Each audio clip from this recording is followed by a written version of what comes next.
Primeros, bueno, tiene que ver con lo que usted comentaba recién, el caso de Susana Acosta, una de las imputadas, detenidas y condenadas por el crimen y desaparición de Betty Argañarás, la docente que hace, ya va a ser en un mes prácticamente, 19 años que está desaparecida y bueno, nada se sabe de cuál fue su destino final, ¿no? Pero sí, quien estamos viendo ahora en pantalla, en el momento del juicio, Susana Acosta, ayer tuvo una audiencia en la que la justicia ordenó que siga con libertad condicional porque, bueno, ella ya cumplió un tercio de la condena a la que fue sometida junto a Marcos Fernández, a quien estamos viendo ahí cuando era todavía Nélida Fernández, ¿no? Después, en el medio de todo esto, hubo cambio de identidad. Él sí sigue detenido, Marcos Fernández, por... Ella. Perdón. No, en el documento, bueno, Omar... No, ya en el documento, sí. Pero cuando la mató era ella. Ah, sí, bueno, pero ahora para la justicia lo está tratando como Marcos Fernández.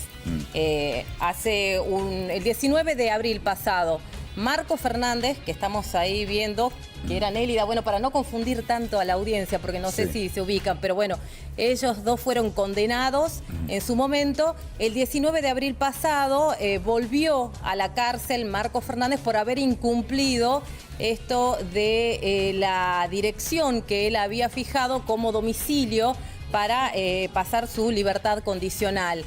Había fijado un domicilio y resulta que después se dieron con que estaba viviendo en el Cadillal, en esta casa que desde siempre esta pareja tuvo en esta zona. Dicen que estaban criando a su pequeña nieta, que por ese entonces tenía 4 años, y que por eso decidieron ir a ese lugar porque no tenían transporte para llevarla a la escuela, que se les incomodaba mucho la vida diaria y por eso decidieron ir al Cadillal. Dicen que no dieron aviso a la justicia. Bueno, Susana Acosta ayer en esta audiencia dijo todo lo contrario, que tanto la justicia, la policía, patronato, todos estaban sabiendo cuál era su dirección. Bueno, por eso es que la jueza ayer decidió no hacer lugar al pedido que había realizado el Ministerio Público Fiscal de que volviera a la cárcel Susana Acosta y ahora va a seguir en su casa, en el Cadillal, cuidando a su pequeña nieta, porque su hija, que en ese momento, cuando ocurrió este caso, era menor de edad, bueno, fue la que tuvo una hijita. Esta chica se fue a vivir al sur del país y les dejó al cuidado a su pequeña nieta y eso es lo que ellas se están dedicando en este momento, supuestamente ellas, bueno, esta pareja, ¿no?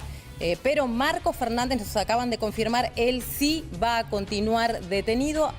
Aparentemente está en una comisaría, Omar, de la zona de Delfín Gallo, pero el tema es que donde tienen a una mujer que en el documento tiene la identidad de un hombre, ¿no? Es muy complicado para la justicia, para la policía tener alojada a una persona en estas condiciones, a menos que el fallo quede firme y sea trasladado al penal de mujeres en Banda del Río Salí, donde debiera estar cumpliendo esta condena por haber incumplido Marcos Fernández esta prohibición de no salir del lugar donde él había fijado como domicilio. Bien, gracias, Paola. Ponemos imagen un poquito más de Betty Argañarás. Estaba pensando, ¿cuántos años pasaron? ¿19? 19, van a ser 19 el 31 de julio. Usted sabe que ese hecho marcó tal vez el día de mayor audiencia de los primeros en toda su historia. En toda su historia. Parece que fue ayer. Parece que fue ayer. En 2 minutos voy a resumir la historia de esa mañana.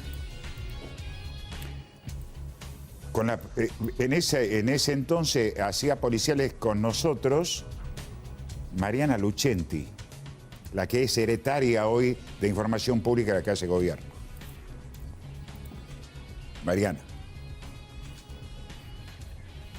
Porque ella era la encargada de la parte de policiales. A las 9:30 de la mañana ya sabíamos qué había pasado con Betty.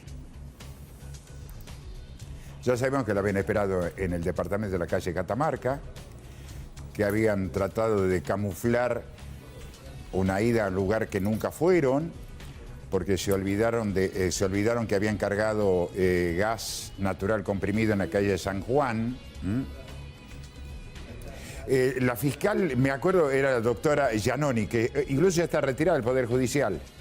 Y el ayudante secretario de la fiscal es otro que ya no está en el Poder Judicial, Ernesto Baclini. Ahí esa misma mañana se esclareció el caso. Después vinieron las presentaciones y esto y otro, cambiaron la escena que decía. Ahí está. Las asesinas de Betty Argañarás fueron, ¿cómo era el nombre? Susana Costa. Susana Costa. Y Nélida Fernández. Y Nélida Fernández en ese momento. Claro, ahora es Marcos. Era Nélida Fernández cuando asesinó e hizo desaparecer el cuerpo de Betty. Esa misma mañana se aclaró todo. No vamos a contar detalles de lo que encontraron la policía científica en ese momento. Luminol era el elemento que se utilizaba, ¿no es así? Esa misma mañana se hizo luminol y esa misma mañana se supo prácticamente todo. Después vino lo otro, que si se presentaba o no se presentaba. Pero esa es la historia. La solidaridad para los familiares de Betty, ¿no? De Betty Argañarás, que no han bajado nunca los brazos y siguen pidiendo, al menos que sepan, para ir a prender una vela, qué hicieron con el cuerpo, ¿a dónde lo enterraron, qué hicieron con el cuerpo.